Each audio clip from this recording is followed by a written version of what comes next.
ధ్వనికి ఒక శక్తి ఉంటుంది. ధ్వని అంటే తెలుసు కదా, శబ్దం.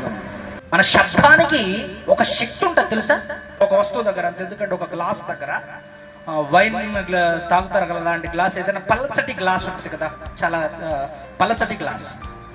ఆ గ్లాస్ దగ్గర తదేకంగా అలా ఒకే వేగంతో కనుక పాట పాడినా, నీ శబ్దాన్ని వినిపించిన గ్లాసు ఏమవుతుందో తెలుసా, దాని పొరలు అలా అలా అలా ఊడిపోయి ఒక్కసారిగా పీలిపోతుంది. అది వరల్డ్ రికార్డు కూడా అయింది. జెమీ వెండ్రా అన్నటువంటి వ్యక్తి గిన్నిస్ బుక్ వరల్డ్ రికార్డులో తన పేరు లిఖించుకున్నాడు. ఎందుకు తెలుసా, ఆయన ఏం చేశాడంటే గ్లాస్ దగ్గర తదేకంగా, గాయకుడు సింగర్ ఆయన, గ్లాస్ దగ్గర ఒకే వేగంతో ఒక పాటను పాడడం వల్ల గ్లాస్ పగిలిపోయింది.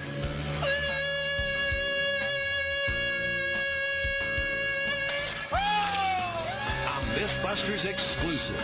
556 hertz, 105 decibels, and 20 attempts makes for a world first.